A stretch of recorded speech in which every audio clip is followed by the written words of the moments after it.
Fuck yourself. That was then. This is now, bitch. It's a whole new set of rules. It's Monday. If you ain't waking up with the taste of blood in your fucking mouth like a shark 5 feet from the shore, you fucked up. You understand me? Because Monday is when you go, everybody else is like, still from the weekend, you fucking go eat their fucking lunch. Hey, welcome, welcome, welcome. Motivation Monday. Please pardon us. The last couple of shows started about 5 to 7 minutes a little late, but we have an internal funny ass difficulties. But as you can see, we work it out and we come on here front and center and hold it down. Three kings on this motherfucker right now. The king of the Poconos by way of the Boogie Down Bronx. Sean Harvey's here. My co-host as well, Amir Silly. The man, the myth, the legend is here as well, and it is Monday. So first of all, before we do a recap, public service announcement, so people don't. I want to clarify something so people don't get nervous. Wednesday at 2:20 p.m. Eastern Standard Time, everybody will get an alert on their cell phone. And they're announcing it now because they finally got it separated and figured out. Because remember when we were younger, before all the cell phone business, they would do it on your TV or the radio, just a long beep or some shit. And be like, this is just a test, emergency broadcast, blah, blah, blah, right? So that was called, they're still doing that as well. So people with TVs on, you're still going to get it on there as well. That's called the EAS. That's the Emergency Alert System. That's the regular one. But they have widened and broadened it since we are in this new tech-savvy age. So we're going to get the WEA as well, which is the Wireless Emergency Alert System as well. And that's making sure every cell phone gets hit with that test as well. And you might say to yourself, well, why are they doing this shit? Because in case you've been under a rock and ain't noticed, when we get thunderstorms, we all get alerts. Amber alerts, kids go missing, we all get alerts. So this is part of that whole thing. All the emergencies in this nationwide, they want to be able to hit everybody on one accord so we all on one page and know that this national emergency is going on. So your test will happen this coming Wednesday, 2 days, 2:20 p.m. Eastern Standard Time. The emergency alert system will hit the TVs, the radios, and more importantly, the new shit, all the phones. So I want people to get, you heard it here. So motherfuckers saying, what the fuck? The Fed, black people, the feds. Yeah, it's the feds, all right, but it's the other feds. It's to keep you abreast feds, not the niggas that's after profit beat. That's different feds. So just want to get that out there, let people know about that. And that means we're gonna get caught up in some bullshit. Yeah, like Prophet Pete. That's the number one shit niggas say though. Yo, what happened, fam? Man, niggas got me on some bullshit. Nigga will have a murder weapon in his hand and still say, man, niggas got me on some bullshit like that. That thing you killed that boy with right there. So anyway, happy Monday, guys. You know how we like to do. We like to start off with the weekend recap. I had a very, I don't know. This is my motto in life. I tell this shit to every Uber driver I get in their car. The first thing I do is, how's your day? And you get motherfuckers to be like downer shit. And I'll be like, sir, did anything bad happen? No. Did you get a call? Somebody died or something? No. Lose any money? Nah. Then it's a good fucking day. The fuck you mean it? Like it's a good day. I get in the car, I'm glowing. You know what I mean? My spirit is high. Hey, I look at the name on the app. Hey, Raul. You had a good day, Raul? I'll be like, yo, you had a good day? Raul be like, yeah. I'll be like, yeah. Did something happen? Did they take your mother hostage? You can't find your kids? No, everything cool. But then it's a good fucking day, bro. So my weekend was it's got to be good because I'm bad. But it was mixed because Sean and I are Jet fans, right? So Friday was a nice day. I like Friday and Saturday because I got to spend time with the fam and the folk. Even ran into my brother who is as elusive as a motherfucker, right? Ran into him. We had a few minutes. Was able to tag the fam. He went to go see the sister who's in getting her life together in rehab. Like everything was just nice news on nice news and everything, especially coming off of 2 weeks prior. A lot of loss. A lot of people passing away. A lot of dealing with that shit. Dogs and people. So this was a breath of fresh air of a weekend. except for yesterday watching my Jets play. A couple of football teams fucked my gambling cards up, right? But I didn't really care about that. I can win that shit all the time. But they robbed my Jets. Between bad coaching and blind eye to calls at the end, we in this motherfucking game. I don't know if you people watch my Jets against the Chiefs, the world defending champs Chiefs. We came back, tied this shit up to 20. We get these motherfuckers at a 3rd and 22. Bad call on the defense, period, because the coach decides to fucking prevent the end zone instead of preventing the first down. You 3rd and 22. You rush, you blitz this motherfucker to just end this down so you get the ball. He didn't play that. He played prevent the thing. Anyway, one of the defenders, I think, was Sauce, might coming like for the rush anyway, and they was holding this motherfucker for like 5-6 seconds so that Mahomes had all the time in the world to run and get the first down, and they called a flag on that to add on to it when you should have called the flag on the holding. I said, okay, fix is in. We're not supposed to beat them. They're the defending champs. Fucking Taylor Swift is in the fucking place to be. Fuck Taylor Swift. I'm sorry. How was your weekend, Amir? It was good. You know, after we got past Noah's Ark on Friday, because if you was here in New York, you had to experience Noah's Ark here in New York. So after we got past that, Saturday was a bit of a breeze. Two of my homies, they celebrated their birthdays at a nice spot down in the city, Madison Ave, on 36th Street. So that was fire. And then Sunday, two things was popping. It was Sunday sermon, which was in Harlem. So if anybody got a chance to get out there, that was a really nice event. A few DJs we know, and Auntie Melba T was out there. She performed, so that was fire. I saw some of the footage and highlights of that. And then they had this thing called Atlantic Annex that they do every year out here in Brooklyn, but they hadn't done it in a while because of COVID. So yesterday they had it. And it runs almost from the Barclays all the way to the river, going towards Westcote off Atlantic Ave. And it's a nice, you know, street fair, food, people, everything. So that was really dope because I got an opportunity to run into people from all walks of life, people I went to school with, people I grew up, like everybody was out there. So that was dope. And the weather was beautiful yesterday. After almost 2 weeks of rain and God knows what else, it was nice to finally have a nice day. So that. Yo, did you get to chop it up with Melba, because that's our peeps? You know, she always checking it. I didn't make it up to the Sunday sermon joint because the joint out here in Brooklyn, they had these different, you know, booths. They had a booth where they was singing, you know, live band and Spanish music. Then they had another one that was like house and ladies doing belly dance. And then they had one that was just straight DJing. You know, when I tell you these DJs was going in, this how good the music was. Miss Ernestine was out there trying to break her hip with a two-step game.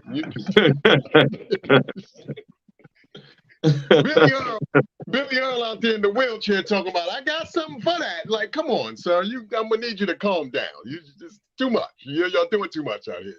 So it was that kind of vibe and energy. So it was hard to pull away because they played everything from stop, drop to the spinners. You know, the next thing you know, oh, honey, my love is free. You're like, okay, wait a minute, this is a lot. What's going on? So you couldn't believe that. So I stayed out there just vibing to that and never made it up top. But I did see footage, like I said, of Auntie Melba, and I see, you know, she did, I think, like one of her new songs, and then she did obviously her joint that we all know. And the crowd went crazy. They was singing along. I was like, that's dope. We got a chance to see Auntie Melba out there, you know, doing a thing. So I thought that was really, really fly. Nice.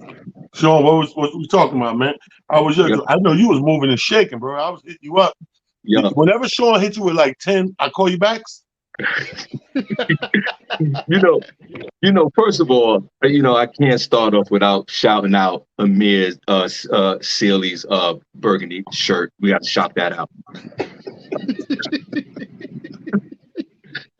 You know, I had a glorious weekend because it was a whirlwind, because, you know, especially we're in the profession that we're in, and also with the infusion of the family. So I live in Bethlehem, Pennsylvania. I went to the Bronx Saturday morning. We had a surprise baby shower for my daughter. My daughter's having a baby in November, and Amir Sealy, thank you. And it's the first time. I'm 58 years old, and it's the first time I'm gonna be a grandfather. Wow. So and 58 for a black man from the hood is elderly to be a grandfather. Usually grandfathers start out about 37.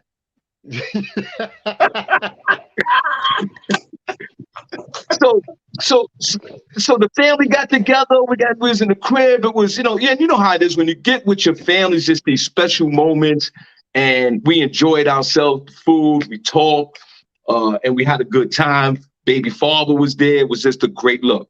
Then I said, okay, I gotta go because I gotta go down to South Jersey. I gotta go to work. My beloved Smokey Suarez didn't show up at a show. The promoter called me. Thank God for Jesus.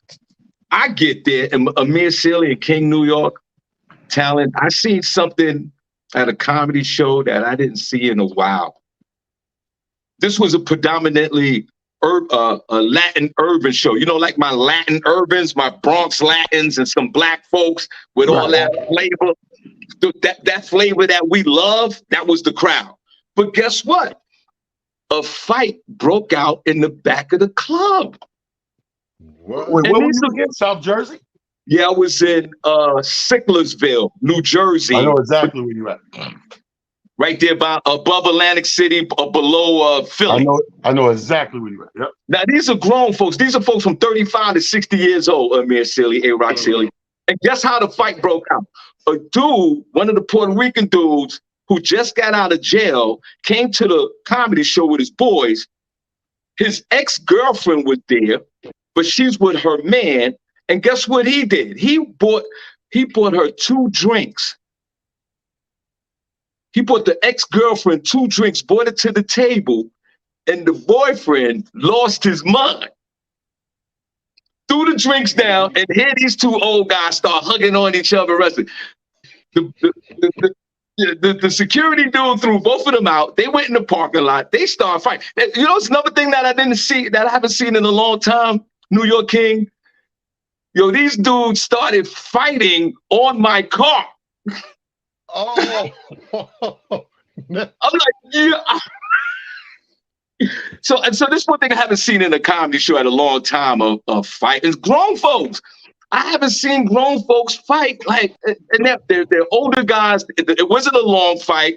It was a little tussle and breakup. But why does it sound like your joke when you want your ex-wife back and you talk and he buy you the joint you're drinking and all that? This shit sounds like the joke. And seriously, but I saw that happen. The guy really got upset that the dude bought the drinks. Now, I think the dude might have been out of order for buying an ex-girlfriend a drink while she's with her man. But guess what? The comedian that was on stage while this was happening broke out of the jokes, started selling merch. I was like, okay, I gotta get out of here. Shout out to Sicklersville, New Jersey, the straight hood, and it was a great comedy show. You know what's crazy about Sicklersville? It's funny you mentioned that place. Amir, this place, he's right. It's like if you're heading to Philly, right? Like right before you make that turn and go another 45 to Atlantic City, it sits right there, right? Or you keep going straight into Philly. And God bless the dead, Mr. Raj, who owned the Laugh House in Philadelphia on South Street, his son bought the Chinese buffet right there in the big strip mall with all the stores and everything. And he turned that into a comedy club called, I want to say it was called Bogies or something. I got to look it up. It's on my phone. But he turned the joint into a comedy club. And this dude probably was open only about, I don't know, a couple of months, maybe half a year before this dude had a heart attack and died. Oh, no. He had something good, though. He had a good crowd coming up. And I only remember that name is always going to stick with me because I'm like, the name Sicklerville. I'm like, where the fuck? So every comic that would go up would have something to say about it. Like, where the fuck we at? Like, you know what I mean? Like, I know if I'm in Newark. I know if I'm in New Brunswick. I know if I'm in Patterson and Hackensack. Sicklerville, nigga, now you want some new shit. Now, are they still lynching out here? But so when you brought that up, you brought back old memories of the guy had a great thing going.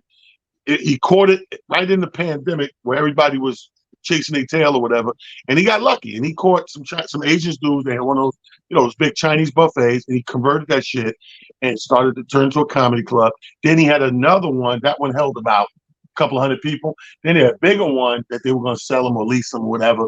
So he's about to do a chain. And this dude, about 6, 7 months, I think, and I'm not even lying, man. God strike, like 6, 7 months in, this dude has a massive heart attack, and I get the call, he gone. Wow. And I was mad. Like, what make you mad is you never want to lose anybody or somebody pass away that you know, and y'all was on horrible terms, like, or y'all had an argument the last thing. You know what I mean? It's like I watched the show The Chi. Yeah. And the new episode just came out to finish off this season.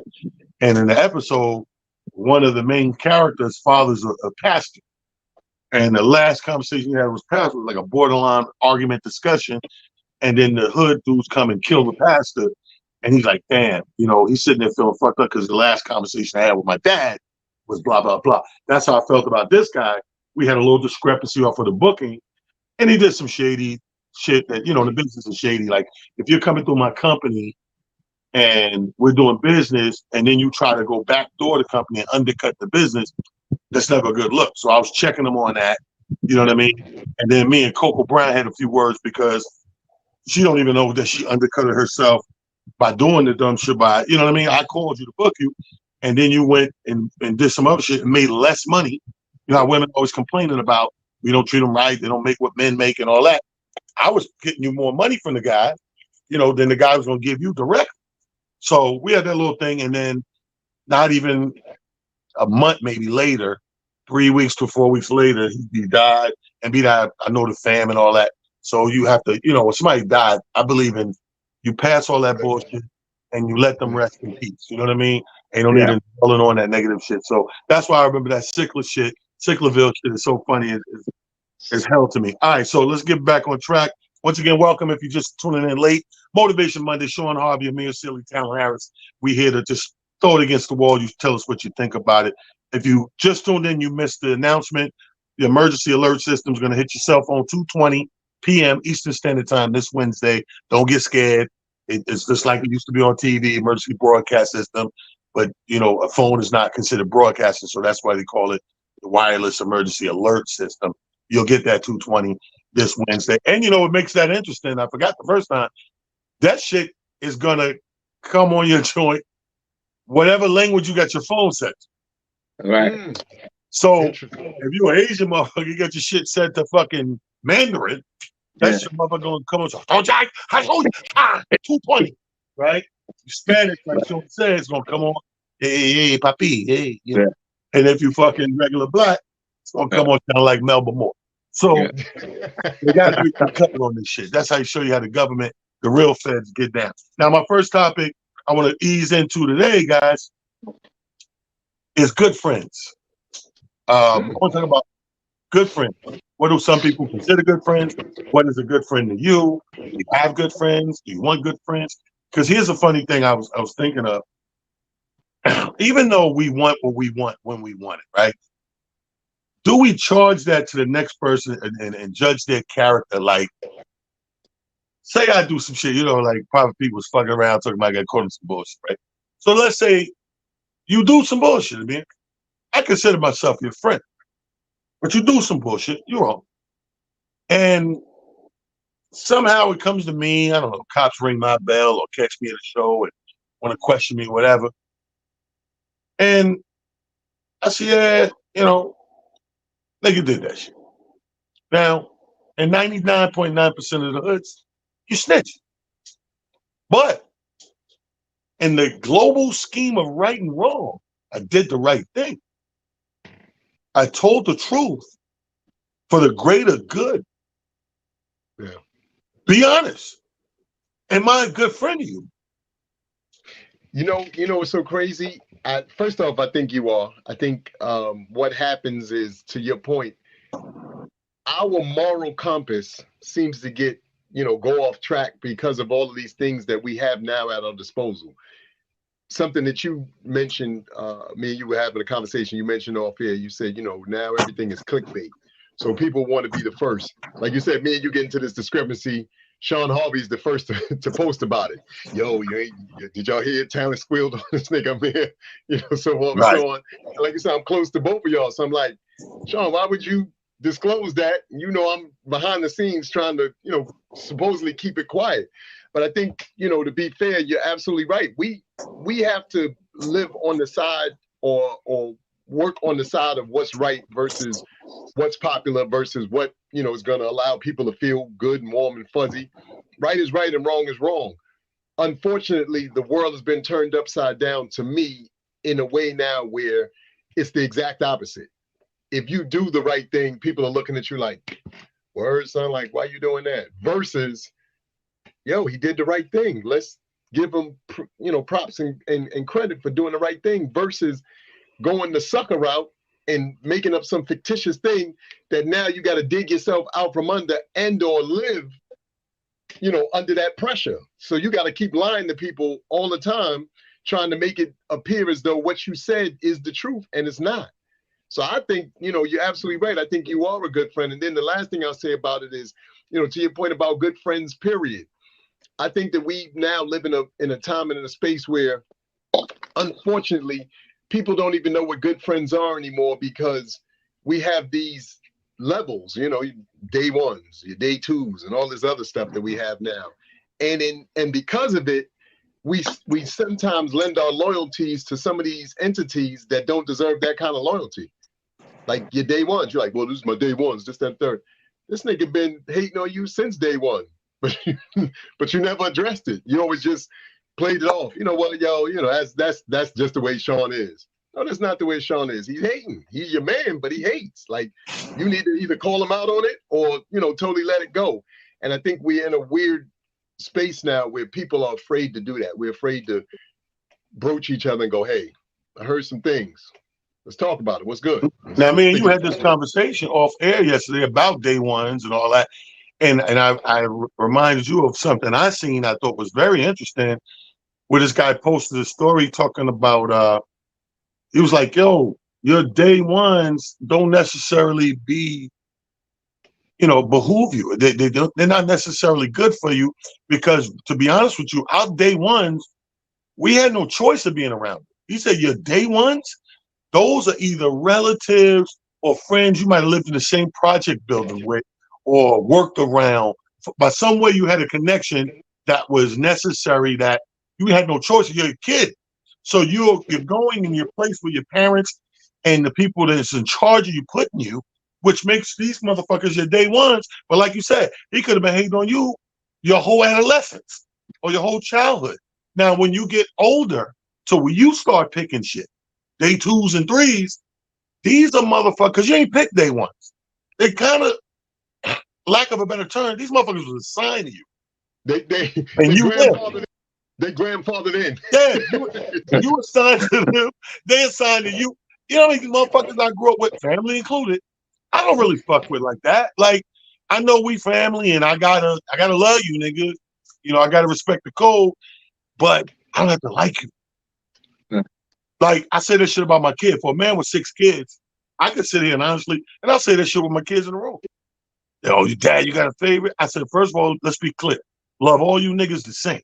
Die for all y'all. But I like some of y'all better than others. Yes. I like this nigga better than you, bitch. Or, bitch, I like you better than this nigga. Whatever, But it's that's a real thing that a lot of people can't deal with. And I refer back to, and I'm gonna go to Sean after this. I refer back to The Chi, right? There's a scene in there where one of the main girls she goes to talk to this therapist, and she brings the mom because she's dealing with a lot of trauma and shit. So she brings the mom in there, and the therapist starts talking to the mom and get a piece of information out of the mom that fucked the daughter up. She was like, yeah, well, she said, well, I don't understand why you had us. You got married and then dad left and you didn't give a fuck and you went to work. You provided, but we didn't have your time and all that. And she said, well, you got to understand something. In those days, to be a good daughter, you had to be married if you're going to have kids, right? She said, so I'm pregnant with the father.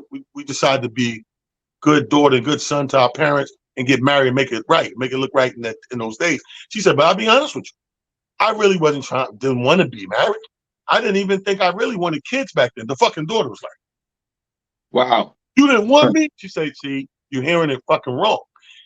She said, I love you to death. And I love when I know y'all coming, I did everything to secure your life and future.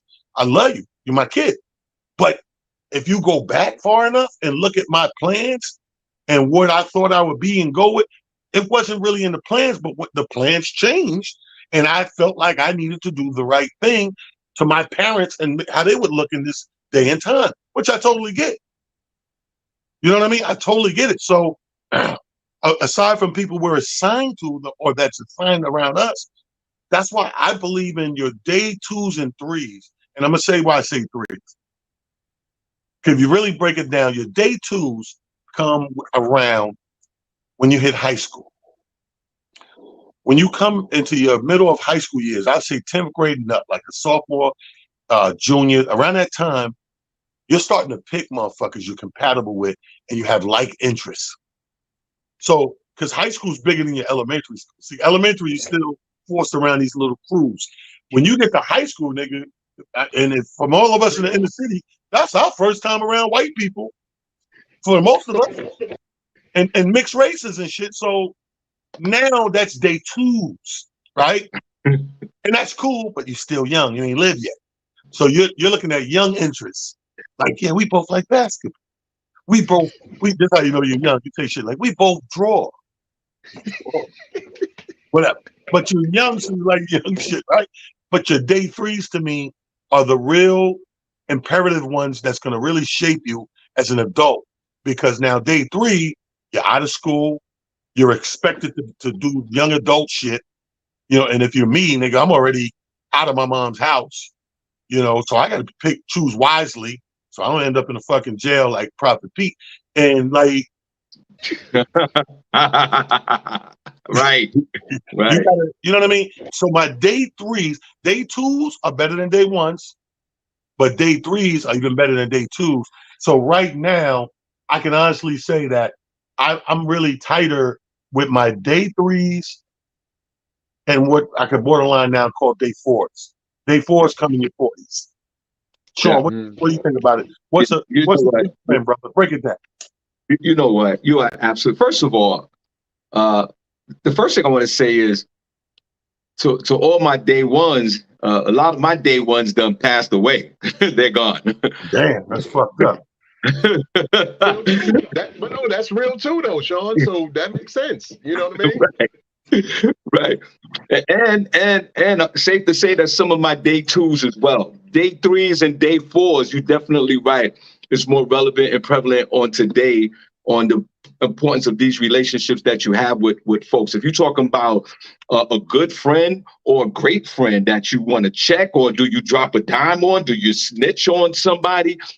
For me, yes. Sometimes at this age, in this realm that I'm in right now, if one of my day 2s or the last day 1 or day 4 is committing a crime or doing something wrong, and we have that relationship and that transparency with each other where we can chop it up about anything, I'm going to address that. Yo, listen, there's something wrong. What's going on? Let's talk about it in a loving, a judgmental free situation. But if one of my peoples is doing something as far as a criminal activity or something where I got to drop a dime or snitch, well, I guess I'll be snitching, because that's another thing with snitching and dropping dime on your friends. It's glorified by the young. And for me, maybe when I was a younger man, I thought, yo, I'm not snitching. Yo, I'm from the hood, from Annabelle, 163rd. Fuck out of it. No, that was then. Now it takes on a different perspective, because if I don't snitch or drop a dime or tell on my beloved friend, my day 1 or day 2 or day 4, then all that mess come back to me. Right.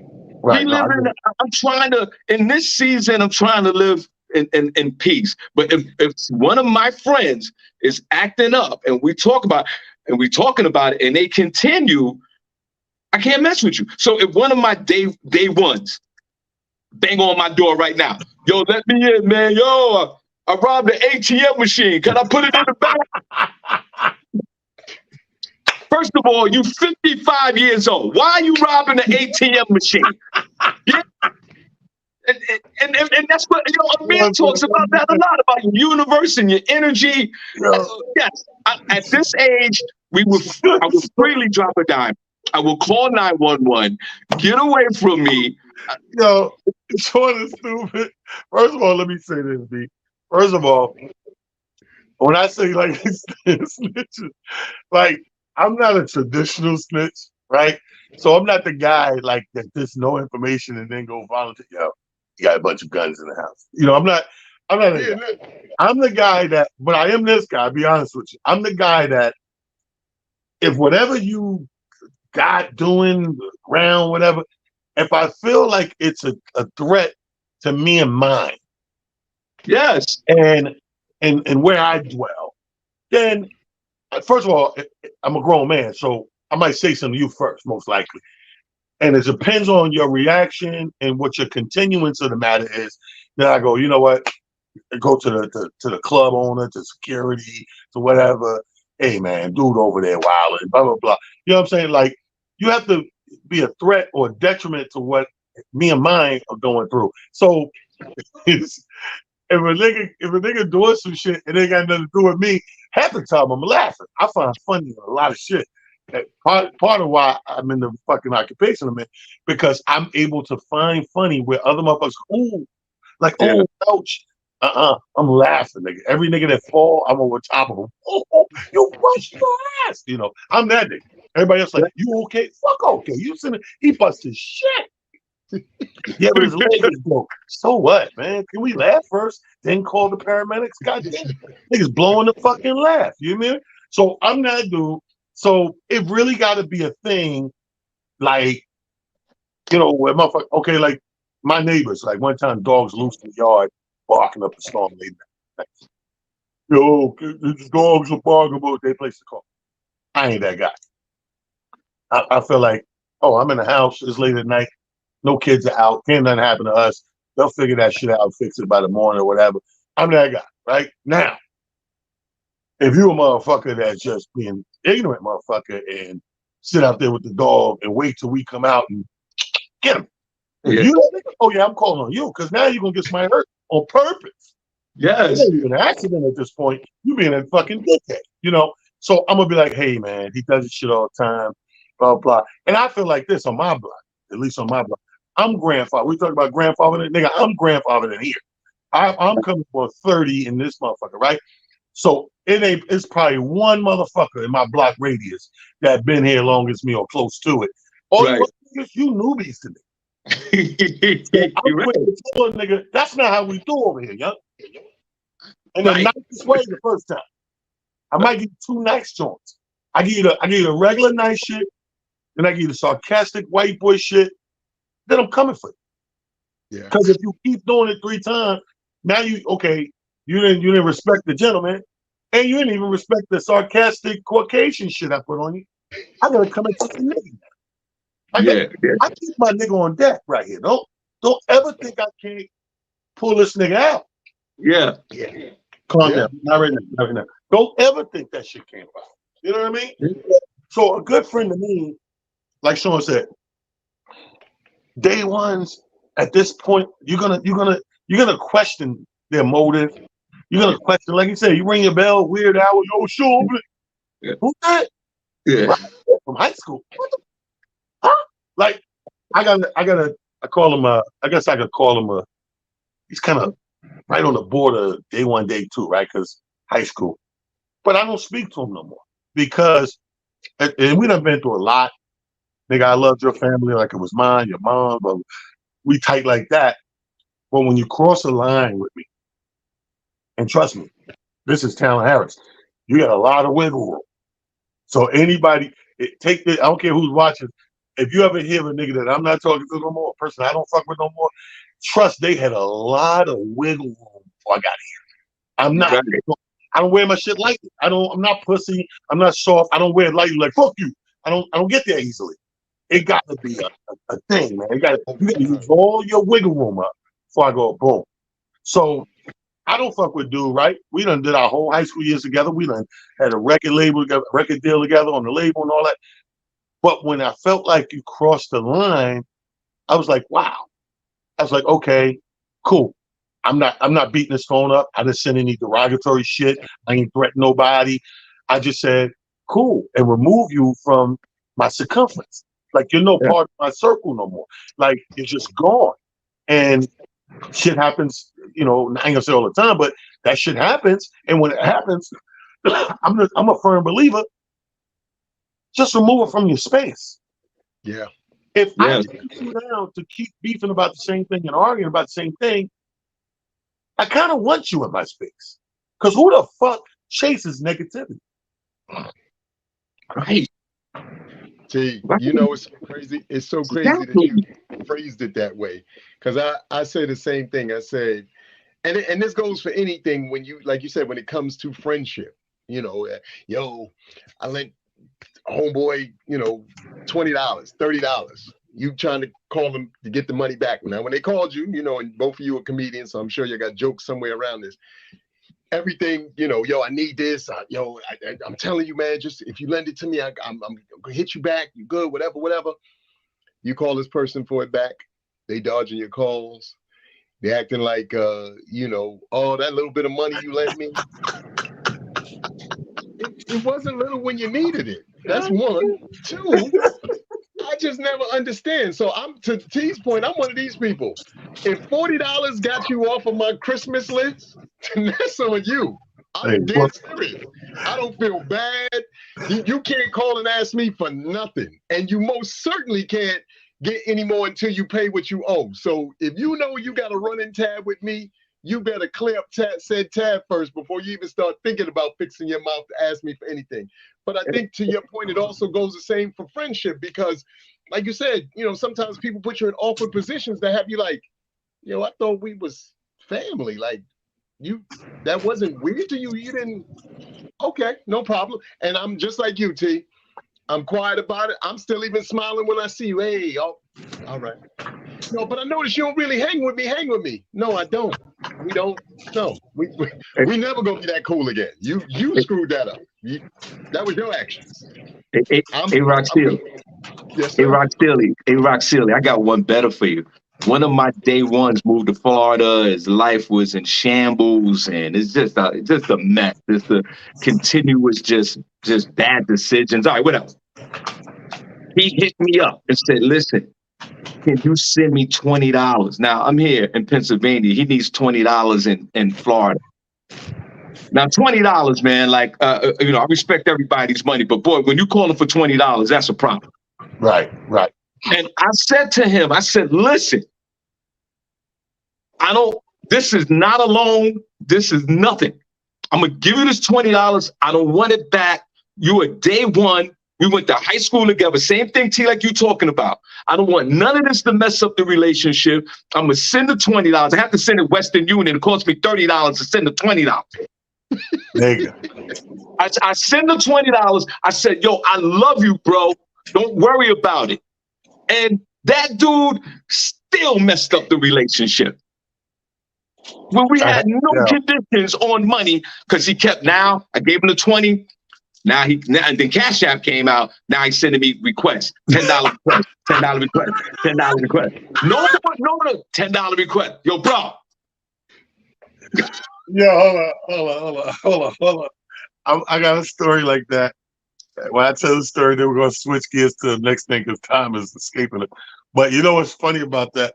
When a motherfucker needs, them motherfuckers make it sound so crazy, right? But when it's time to come back, they shit on the shit. That same 20, you act like you was going to die if you couldn't get it. Then I'll ask for it back. Man, take your funky ass 20. Funky? Right. Now it's funky. The shit was smelling good when you needed it. When I got it for you, here's the funny shit, Sean, because I got an identical fucking story. And you know the comedian. And you know, it's like we laugh at it now. Clipper Man, right? Yeah. So I'm in Cleveland working. At my plane land, cut the phone on. Texas is coming. Now this, like I said, before that Cash App shit, fucking Texas are flooding through. So I'm scrolling. When I see his name, I say, you know what? Fucking Clipper Man, what up? Call this nigga. He said, call me, bro. It's important. So I call. Ah, man, listen. Hey, man, I need a big favor. What do you need? I need $20, man, till next week. Some shit, right? So I said, damn. He said, you in New York, right? I said, nah, bro. I just landed in Cleveland. I got to do these gigs. He's like, fuck, bro. I said, well, where you at? He said, I'm in Brooklyn, staying at Marshall Brandon house. I said, well, ask Marshall. He was like, nah, Marshall out on the road working like you. He let me stay in the apartment, whatever. I said, shit. So I calls my ex-girlfriend who lives in Brooklyn. Thank you, Nicole. Nikki, I said, Nick. I said, where you at? So I'm around the way doing some errands. You in Brooklyn? Yeah. I said, I need a big favor. I said, what? I said, my man's on New York Ave. He need a loan, but I just landed in Cleveland. I shoot it back to you as soon as I get back Monday. I said, can you bring this nigga $40 for me? She said, no problem. Get the address. I said, I'm gonna get the address. I'm gonna forward it to your text, right? Because I'm thinking like Sean. I said, the nigga need 20, he need 40. I need to get something to eat.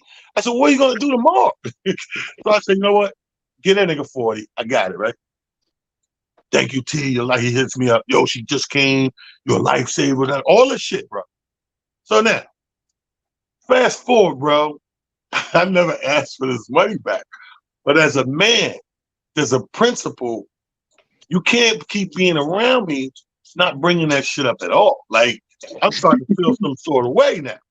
So right. I share this shit every now and then, every 6 to 8 months. I share with somebody who's around when he's around. So if he pop back in New York and do a show, I'm on, you're like, stink it, man. Now tell a story like I just told you. The word? Nah, he gonna give it to you. I said, that nigga ain't said shit. So about 2 years passed. We get a nice gig in Atlantic City. It's a nice gig. Everybody getting paid back. Can't say it's just me. Everybody getting paid. We go to the gig. We drive. I'm riding with Purnell. So I'm telling Purnell a story. So Purnell says, man, now he gonna hit you off this weekend because we getting good money out here in Atlantic City, bro. He ain't gonna da-da-da-da. I said, bro, I bet you $20. That nigga ain't gonna bring it up. He said, bet. We get there, y'all. We in a convention, so this is some big shit. So at the end, this is when niggas were still selling DVDs, right? So at the end, we outside with the DVDs. Now, here go the crazy. Here's the kicker. The kicker is everybody DVD is 10 or 20 bucks. No, everybody gets $10. This nigga's getting 20. Our shit is dressed up. We got the cover, the plastic. This nigga got the paper from Kinko's. No cover, nothing. 20. And he getting it, Amir. He getting it. And he's standing right next to me, and I'm seeing you getting it. Ain't nothing but 2 of those shits to go bong, and we done, right? Never mentioned it. I don't say shit. I go back to the hotel with Purnell. I said, yo, you owe me $20. He said, what happened? He said, the nigga didn't give him. I said, nah. He said, fuck. He pays me the 20. Fast forward another 4 or 5 months, we had Caroline's. I'm not even performing. I'm really there to support whatever show. I think it's like Ed Love, one of them shows. And the motherfucker, I go stand on that back wall. We stand on the show and look at the show from the side. And the motherfucker comes in, stands right next to T. What up? That. And looking at the show with me, talking about small shit, right? And I feel like a fat lady is on my fucking shoulders. I gotta get this bitch off my shoulders. Right. I feel like a heavyweight. I said, man, let me talk to you for a minute. We go back out to the bar. We sit down. I said, yo, bro, I had to get the show. I just gotta get this off my shoulder. I said, yo, remember that time, nigga, a couple of years ago, you was fucked up, and I sent you 40. My girl bring the 40 for you. Yeah, yo, he went, yeah, man. I appreciate that shit. I said, I'm sure you do. You never brought it back up. Like, the nigga, you owe me 40. The nigga said, oh, I thought it was just all good. I'm like, how you think that, though, bro? I said, at worst case scenario, just like a conversation about it, I feel better about myself. But I feel kind of, I don't know where to fucking feel about it. I just got it on my cheek. So the nigga said, oh, man, he went to reach in his pocket. I said, I can't do nothing with it right now. It's not you're missing my point. I don't want the 40. I'm fucked up that you just never even talked about it like it wasn't no money. Like, it's my money. Yes. And we bought a drink. We had a drink. And it was dead. But I told him, I said, dude, as a man, there's a respect level. You got to bring that up. I said, I think it's 2 years removed. Can't do nothing with the 40, bro. 40 ain't going to do nothing for me. My drinks, you know what I'm saying? My drinks are free here, whatever. Can't do nothing with the 40. I just needed you to know that's not proper etiquette of niggas saving niggas and friendships. He said, Yeah. you know, Lou, I never looked at it like that, blah, blah, blah. That shit just, yo, it became a weight. That day, like all those times, I was like, fuck this, like, fuck. And that day, as soon as he came back to dap me and like turned like nothing again, it was like a fat lady said, bang, on my shoulder. I'm like, you had those chicken fights in the pool, big bitch on you? Yo, I felt like, so anyway, I can relate to your story. Let me shift gears because there's time. We having too much fun or something. Anyway, let me switch gears. So take that, people, reassess and reevaluate what a friend is to you and what you define as a good friend. And don't get it twisted. Mir said the right thing. It's like, I might not, as a friend, I might not say or do everything you want me to, but am I doing the right thing? You know how people always say, yo, that makes you real friends. They wouldn't let you come out like that. Now, to tell it he fucked up, or his breath stink, or he looked fucked up, or his haircut's fucked up, or whatever, yeah, it's bad news, and it's some shit they don't want to hear at that moment. But it's you saving them from a worse embarrassment, possibly, or a worse feeling than they feel by you telling that. So that's actually a good friend. Now, this another thing struck me last week. I said I got to bring up today because there's an all-time high of niggas just taking any information and running with it. Be careful, people, where you getting your information, because with social media, they make everything seem authentic. Yes. And you have to understand who's on social media for the most part. We used to get information from our elders. We have gone away from that for the most part. We look at social media and take everything as the word of God. And you have to, if you see some imperative shit or some important life shit, I think you might want to do some due diligence and some research before you just jump on that shit and go boom and promo that shit. You know, because people push it out there every day. Like I hate to quote Trump, but people put fake news out there every day. Like they'll drop shit in the DM. How many shit you get every day? You know, this and soy and sugar and salt and cancer and blacks and whites and Hispanics and immigrants and every fucking thing. And they'll throw a blurb and you never get the whole thing. We're getting highlights. So we don't know the full story of the highlight. We're just running with we punched him in the face. We're ready to fucking kill the dude. Not knowing if we knew the backstory or the full story, we probably have a different change of thought and process of how we want to eliminate this.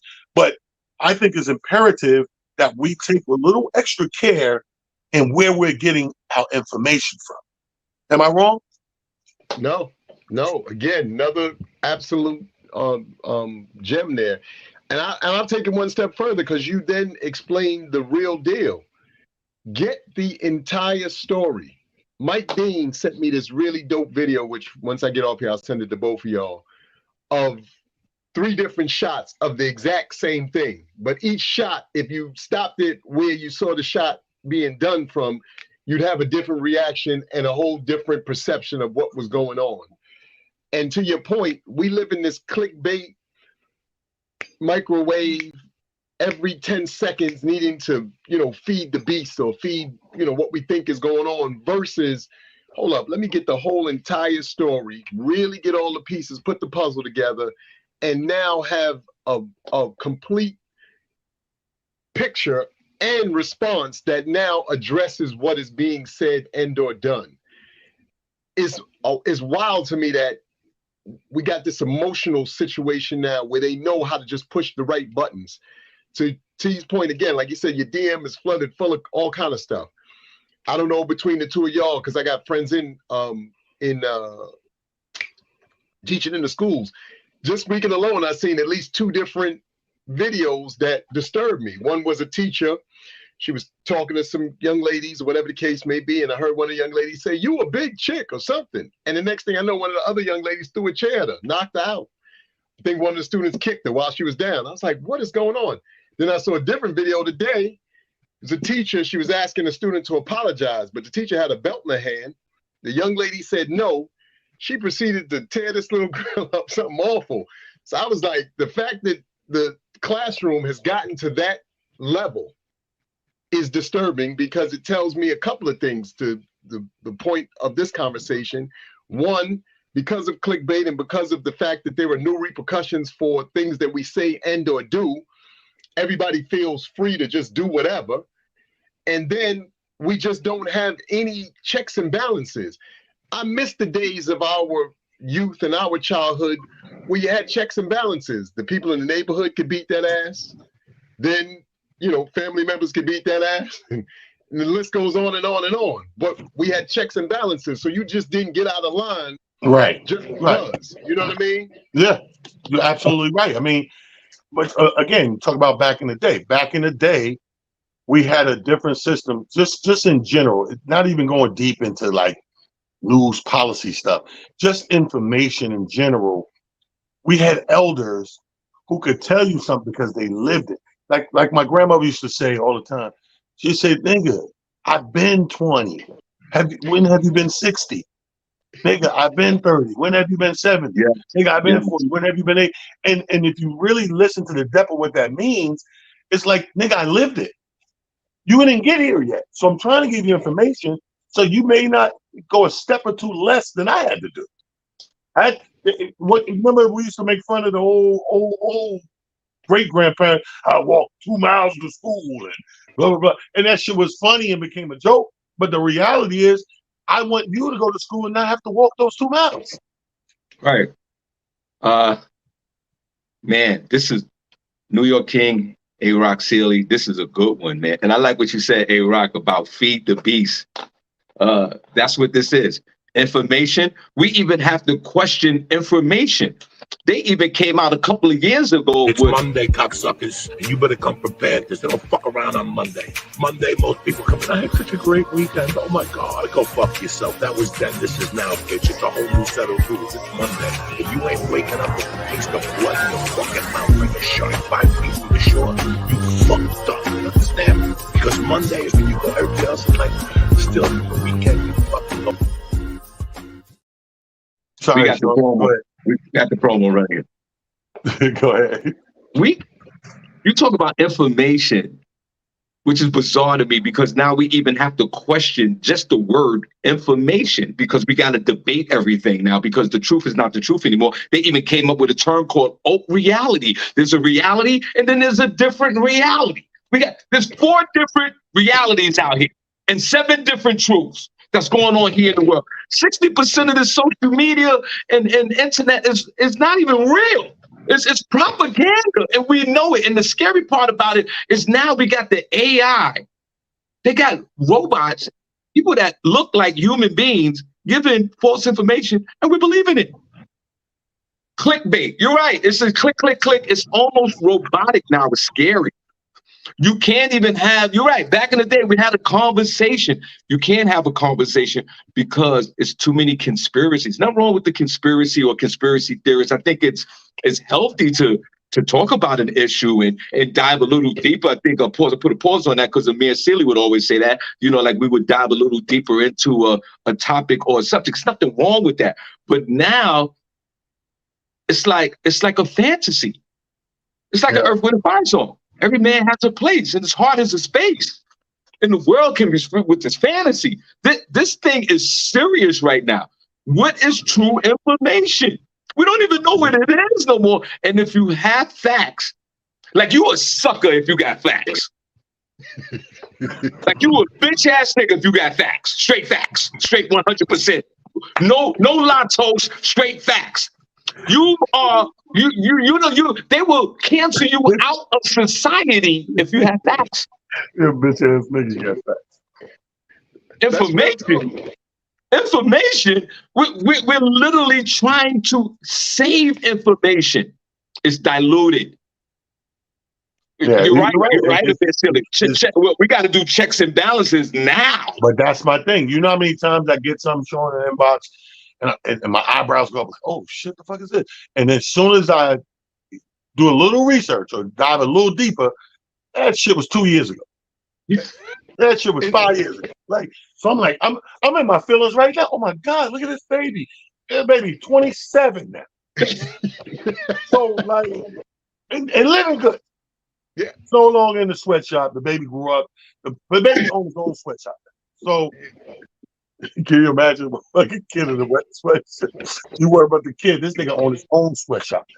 Now he's doing to other kids what they did to loud.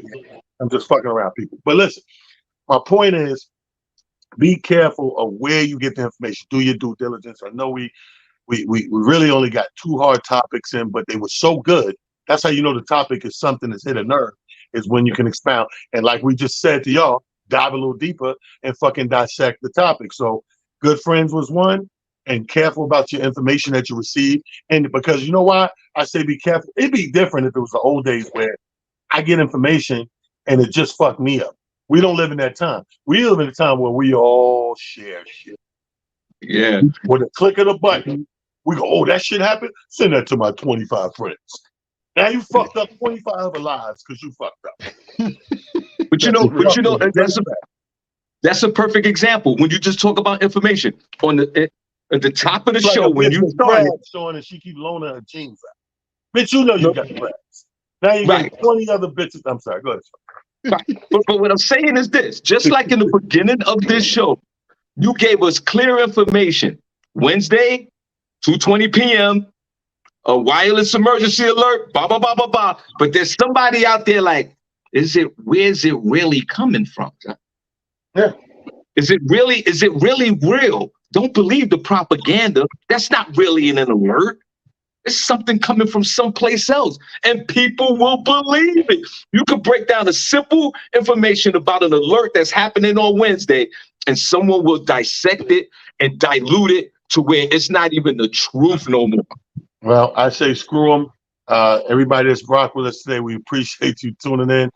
Even though Prophet Pete had to get it together, he over there trying to stay out of jail. They got him on some bullshit. But thank you for tuning in. Every Monday, it's Motivation Monday. That's Amir Silly. That's Sean Harvey. I'm Talon Harris. Let me just let you know a couple of things going on. This Thursday and every Thursday, I'm in Queens at the Truth Lounge. We got live free stand-up comedy show every Thursday at 9 o'clock. Be in the building on Merrick Boulevard. Also, Friday, doing something.